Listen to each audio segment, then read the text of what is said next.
নমস্কাৰ জনাইছোঁ সকলোলৈ। আজি কেইটামান কথাৰ কাৰণে এই ভিডিঅ'টো কৰিছোঁ। আচলতে এজনী ছোৱালী পিতৃ মাতৃয়ে মাক দেউতাকে কিমান কষ্টত ডাঙৰ দীঘল কৰে সেইটোতো সকলোৱে জানে। এগৰাকী মাতৃয়ে 9 মাহ 10 দিন গৰ্ভত থৈ ছোৱালীজনী জন্ম দিয়ে, সন্তানটো জন্ম দিয়ে।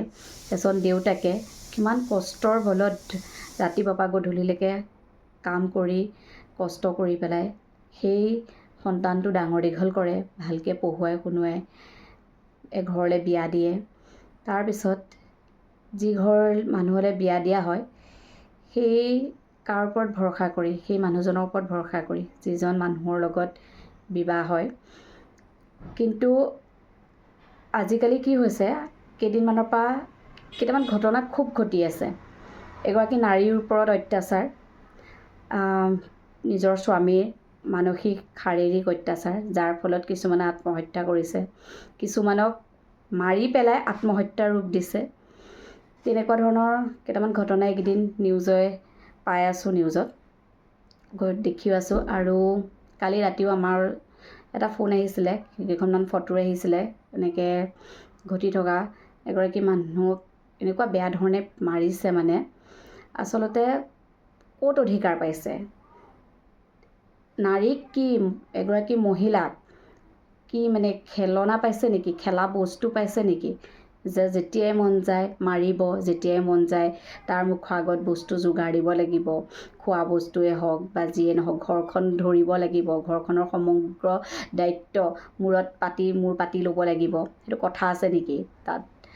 ঠিক আছে, এজনী ছোৱালীয়ে বিয়া হৈ আহি গোটেই ঘৰখনৰ দায়িত্ব লয়, শাহু শহুৰ দায়িত্ব লয়, ঘৰখন আগবঢ়াই নিয়াত ঘৰখনৰ সকলো দায়িত্ব মূৰ পাতি লয়। কিন্তু তাৰ ফলত কি পায় সেই নাৰীগৰাকীয়ে? তাৰ ফলত মাৰপিট, অত্যাচাৰ। মই সকলোৰে ক্ষেত্ৰত কোৱা নাই, সকলো পুৰুষ তেনেকুৱা নহয়। কিছুমান এই অত্যাচাৰী পুৰুষবিলাকৰ কথা কৈছোঁ, যিবোৰ মানে অসুৰতকৈও বহুত ওপৰত, সেইসকলৰ কথা কৈছোঁ। সেইসকলে মানে মাৰিবলৈ যে কাইলৈ নিজৰো এটা আমাৰ সন্তান আছে, সেই সন্তানটোৱে কি শিকিছে, সেই সন্তানটোৱে আচলতে কি শিক্ষা পাইছে, সেই পৰিৱেশটো দেখি পেলাই, যিহেতু মই এটা নাৰী সংগঠনৰ হৈ কাম কৰি আছোঁ, নাৰী সুৰক্ষা, নাৰী স্বাৱলম্বিতাই আমাৰ প্ৰধান উদ্দেশ্য। আৰু প্ৰত্যেক দিনে এগৰাকী নাৰী হৈ পেলাই এটা সহায় বিচাৰি আমাৰ ওচৰলৈ আহেই।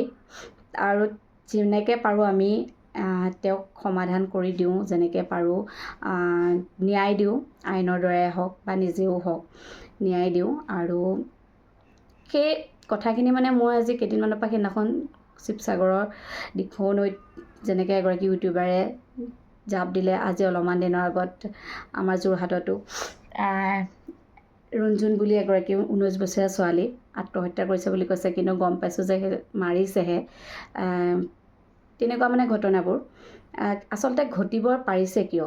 আজি নিজৰ স্বামীয়ে মাৰিলেই, প্ৰথম এবাৰ গাত হাত দিলেই মানে কিয় আমি অপ'জ কৰিব নোৱাৰোঁ, কিয় আমি মানে ওলোটাই সেইটো মানে আমি ধৰিব নোৱাৰোঁ যে কিয় মোক মাৰিছ। আজি যদি আপোনাক এচৰ দিয়ে বা আমি ওলোটাই তাক কিয় এচৰ দিব নোৱাৰোঁ?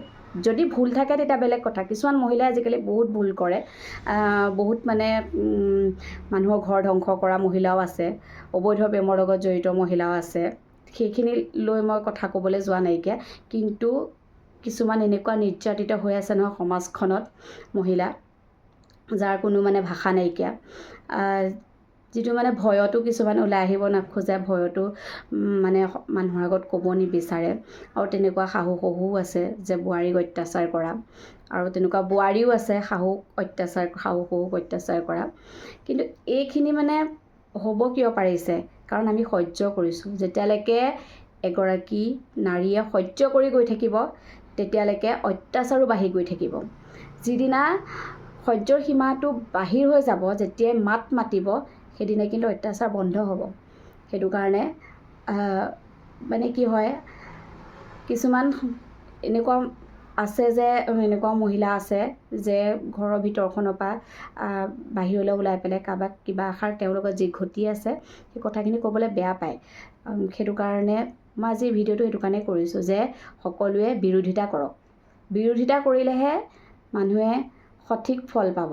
যদি আপুনি সহ্য কৰি গৈ থাকে, মাৰপিট যদি সহ্য কৰে, আজি আপোনাক এচৰ মৰিলেই নাপাহৰিব আপোনাৰ সন্তানটো সেয়া কি পাব।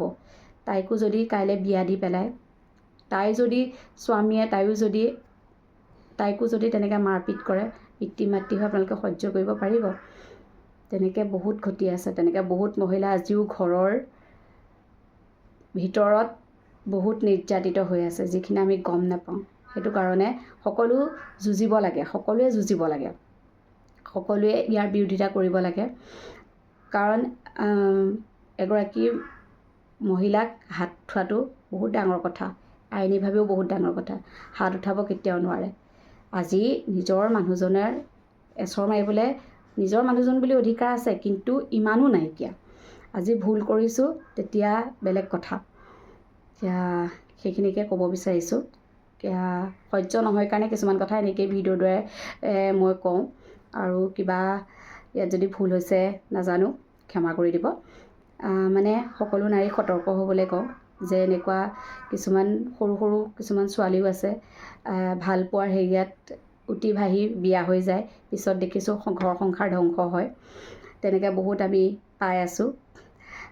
বহুত কাহিনী আমাৰ ঘটনা ঘটিত হৈ আছে, আৰু যাৰ ন্যায় বিচাৰিও আমাৰ ওচৰলৈ আহে। সেইটো কাৰণে নিজে সচেতন হওক, নিজে সতৰ্ক হওক, নিজক ৰক্ষা কৰিবলৈ নিজেই প্ৰস্তুত থাকক সদায়। সেয়াই। নমস্কাৰ। জয় আই অসম।